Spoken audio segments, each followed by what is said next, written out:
Sunday afternoon, 12:01 p.m. at the time of recording. I'm Joey, Only Caribbean Weather Dude YouTube channel here. Thanks, everybody. Hit like, share, and subscribe. Tell a friend. We're just looking at things in Western Canada right now through the weekend. Major heat coming into British Columbia. Yeah, you already noticed that, I'm sure, if you're here. Getting warm. I'm going to get a little bit warmer still yet before the thunderstorms come and put everything back to normal. Then we got rain that just hit into Saskatchewan. Manitoba's taking the brunt of that today, and there's a secondary low that's probably coming down for them. So good news is the fires look kind of quiet today in Saskatchewan and Manitoba. The first break they've had there in a little while at least. So that's what we're here to talk about. Hit like, share, subscribe, tell a friend. I would appreciate that once again. Okay, let's go. There it is. This is bad news. My God, falling out right now. Anything could happen. Get on! Wow. I'll watch the video later. They dry mopping this. Special weather statement there continues. Early season heat event is going on. Plus, we got some pretty strong winds up in the piece again coming through with that secondary low. That'll push fire behavior up there. Meanwhile, down the south, indices are drying out because of this heat. A ridge of high pressure is bringing temperatures to the region that are high. Temperatures will be warming with the highs expected to be in the low to mid 30s with overnight lows in the mid teens. It looks like we had a bunch of 34s and 35s yesterday in places in southern British Columbia. So to me, it seems like we are exceeding our expectation for this, and it's even been spread a little further north now, up to almost 100 Mile House. Yeah, 100 Mile House. This is an early season heat event today. North Thompson, 100 Mile House as well now, and then out to Trail also as well now. So that's interesting. We got smoke statements up the north still. Air quality warnings in some place. Now, these air quality warnings in Saskatchewan and Manitoba, I'll be surprised if they don't get taken off the board temporarily or reduced to a special air quality statement. And meanwhile, over on the Ontario side, we have special air quality statements. And then down in southern Quebec near the New Brunswick border there, special air quality statements. Over in Newfoundland, frost advisory. You're the one people there. Minimum temperature 0 to 5 degrees in western Newfoundland tonight. So here's how things moving in North America today. We have a strong risk in northern Texas and Oklahoma of severe weather this afternoon. We're not here to talk about them necessarily, though. Western Canada only. So as you can see, Flin Flon fire is probably taking some rain in there. We don't have radar coverage up there, so it's impossible to know for sure. But the way these bands of clouds are, we're having hope that rain is falling on Flin Flon. This low move through. I think it dumped a bit on LaRange fire yesterday in areas like that. And as you can see, the counterclockwise motion of the low will be delivering there's cloud cover. That's knocked temperatures down a little bit. That's good news. And the precipitation's good news. That's, we had a bit of fire activity before this as all the winds kicked up before this low moved in. But luckily, we are back into Happy Town here. Look at this. Temperatures we're out in the prairies right now. It's the mid-afternoon there. Only 14 in Winnipeg, 10 in Dauphin, 11 up there at Nipawin, right? So just Flin Flon at 8 degrees. That's nice and cool. So that's good news for their fire. That cool weather will make a big difference. You can see the difference over on the Ontario side where temperatures are spiking up. Alberta, a little warmer than the prairies, but they're still on the backside of that low. So they are getting some of this cooler air down here. And as well, the low that's moving through the piece as well, that should be making things windy up there again. That's going on. We got temperatures at noontime hitting pretty warm in BC. What are we looking at for winds up in the piece there? I'm concerned about that. 40s already, 35, so we still have that. We've talked about it in the show quite a bit this week, so we're not going to go over it right now, but high wind advisory basically on those fires up there. We're concerned about that still. Concerned about how dry it is, concerned about how much those fires are burning, and concerned about where they're going to be going. And as we look at radar over the last 12 hours, we don't have... We can't see our target fire areas on the radar, unfortunately, for the most part. You get the impression that a fair bit of rain has come down the backside of this low, and that's really what we're hoping for, that Flin Flon took a bunch. We hope that those fires cool off a little bit so that there's time to get working on them, make some progress and whatnot. We've got the big high-pressure block out in the Pacific right now. So things are still steering in from the Gulf of Alaska, although southern BC is pretty protected. Got our own high pressure there, delivering the warmth up and in, staying quite warm today. I don't think we've seen anywhere in southern BC hit 30 yet, but by this afternoon, 33 likely, 34, 35 in some of those places. Kamloops maybe 34, up into the 30s even in the Caribou. And does it cool off at night? Not a great deal. Look at that, 1 in the morning, still in the 20s down south. We were hoping for our mushroom picking up here that we can get a little bit of this warm night for a change here in the Caribou Mountains. If we could see some warm temperatures, that might help our mushrooms grow a little bit there. Down to 7 at 4 in the morning, so not the 10 degrees maybe we'd hoped for, but still pretty good. Look at that, Kelowna, 22 degrees still at 4 in the morning. That's nuts. And we get to the afternoon, you see that the Caribou won't be as warm on Monday as southern BC was. Spokane, look at the temperatures down in Washington. Yakima, 40. I mean, these are distressing temperature numbers given what time of year we're in. I think it's very distressing. So that's something we got to be paying attention to is how much heat is there in the system, and there's a lot.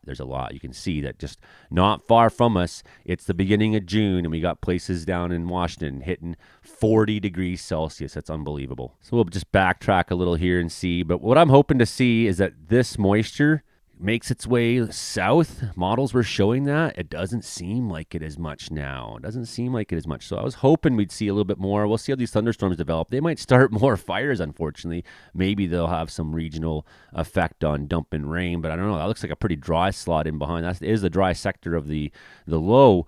So we've gone from like maybe positive news to, well, luckily maybe things will be a little wet there, and some of those lightning strikes will not take. Some of the ones that you think, look at right through the Flin Flon area, lightning. 17 degrees in Meadow Lake, 12 in Flin Flon. So cool on the Manitoba side, and then you got a little bit warmer on the backside, and that is helping to make that low active. Today's update on where the rain goes doesn't look as favorable as we hope. So that's unfortunate. And to scratch what I might have said earlier in the show, hoping that a secondary event would bring them some rain, but not seeing it. Strong winds, of course, will be coming instead. So I don't know. We're not completely in it, and I don't know if those strong winds will really drive a lot of fire. If fires kind of calm down after a couple of days of rain, what they will do is start drying things out fast and get us back into that drying process and get back to really active burning. Tuesday, we do see a risk in the Southern Rockies popping up for lightning. I'm not too concerned about the Chilcotin. Maybe we'll get a flash out here in the Caribou. Up in the north as well, a lot of lightning in both the Yukon, Northwest Territories, and BC, a little bit in Alberta there. You can see the low starting to work its way up at this point, coming from a different location because our high pressure is completely blocking everything on the Pacific side for us. And again, Wednesday morning, look at these temperatures. It's pretty warm Wednesday morning. 2 in the morning, it's still 9 in Quesnel, 16 Kelowna, 15 Trail. Look at these strong thunderstorms moving through the prairies at that time. See how our low is trying to develop here. It's having a fun time because of the nature of that high pressure blocker sitting outside the edge there. But at some point, this low is going to start winning. As you can see already, things are getting kind of funky there in BC side. Into Wednesday afternoon, we're looking at Fort Nelson up through the north, all into Whitehorse, all into North Yukon territories, seeing that risk of lightning, and then you see it start to pop up in southern BC. And this is a concern because these are very dry-looking thunderstorms, and we've just had a lot of heat, dry a lot of things out. So I'm concerned about some fire starts on Wednesday before we start taking the precipitation that I think we might be getting here in BC this week. Well, are we getting precipitation? Look at 10 in the morning. The low is now sitting in the province. Thunderstorms up and down.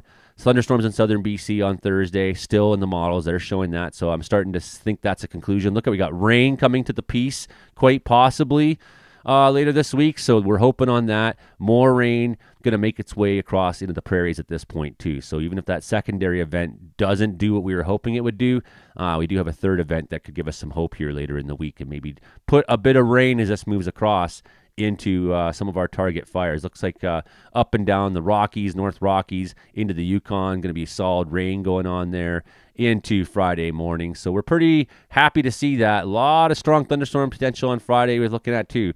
Whether these things completely transpire or not, we'll be all week checking on this to see how the models change and what they're saying. So far though, looks like we're going to cool off pretty quick in BC and get back into an unsettled pattern, and that'll probably bring some lightning. But look at rain, still a little bit more rain. It's not a lot yet for Saskatchewan, but here comes a little bit more into next weekend. So there's a good likelihood that our fires there are going to keep taking a bit of rain.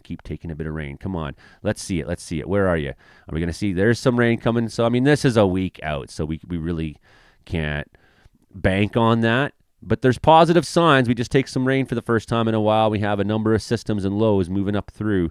If they don't start new fires with lightning, at least maybe they'll deliver some rain. So a bit more moisture in the system here, I think, as we come into middle part of June than we had so far this month. Look at this big old low.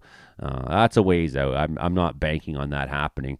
But we can see that positive effect right now from the temperature decrease, from the moisture, from the relative humidity, from the cloud cover. We're seeing less activity, almost none really showing up today on firms so far. Of course, it's early in the day, so this isn't our best time to be looking at heat maps. A little bit later in the day would be. But already we're seeing that Alberta fires have shown some activity. They're not in as aggressive as a state as maybe some of these. Kiskatnaw River Fire, look at this. It's really definitely crossed in the Alberta side now. We already knew that. And showing more activity than we seen the other day when we looked at these maps last. Good low fire. Doesn't seem like much has happened there today yet, but you can see this one's taking a big run as well. Oh, look at that. Lots of activity on that one today, G80352. So we got an update on that one. One thing I noticed too was we weren't sure about this the other day. Sorry, the computer's being slow. But it most certainly appears that that fire has crossed over the highway and is showing activity on both sides of the highway today. So, I mean, I don't have exact details. I'm not an information officer. I'm just showing you what's publicly available here on firms and taking some guesses on it, right? But so far, things not too noisy up in northern BC today. Some fire activity, yeah. Seems like this guy's really been active today for whatever reason. I can only guess. I won't bother guessing. It's not my job here. I'm only here to talk about the weather and see if it's had an effect on fire activity across the board or not, and if we've seen any improvements in the province or not.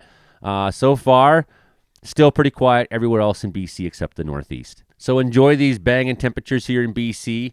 Hope you enjoy them. Today is going to be probably the warmest for some of us down south, maybe a little bit warmer today than tomorrow, but you will stay warmed on Monday still in southern British Columbia. Then we got the thunderstorms starting to roll through, sort of an irregular behavior of how this low is looking to develop, but only irregular here because usually the Pacific is feeding us our instability, whereas this is really developing apart from that because high pressure there is not letting anything from the Pacific come on in, and that's partly why conditions are so dry right now in terms of like the humidex values, right? The air is very dry in British Columbia right now. So a little bit breezy, warm, dry air. It is fire weather. Luckily, we haven't had much for lightning strikes in the province for a while. You know, really, we've been pretty lucky so far this year in terms of lightning activity, given that some places have been dry. That might change this week, although we do have rain coming with it, I think. Successive rain events. Meanwhile, over in Saskatchewan side, hope that your fires calm down a little bit. Hope that knocks the smoke down. The rain tends to catch the particulates and bring them back down to earth. So we're hoping to see some improvement, at least temporarily for you there. And hoping to see, if not the next little low come through, help you out. We hope that ones by next weekend will develop or will do what the models are showing that they expect them to do. That would be perfect. We want to see those areas keep getting hit by rain now. It's been too much of a story for too long. And, you know, the amount of burning that has happened in Saskatchewan and Manitoba is absolutely astronomical. They need rain. They need rain there bad. Okay, well, that's where we're at today, folks. Hit like, share, subscribe. Keep supporting the channel. Thanks very much for everybody who does. I couldn't do any of this without you. So, okay, we'll talk to you next time. Bye for now.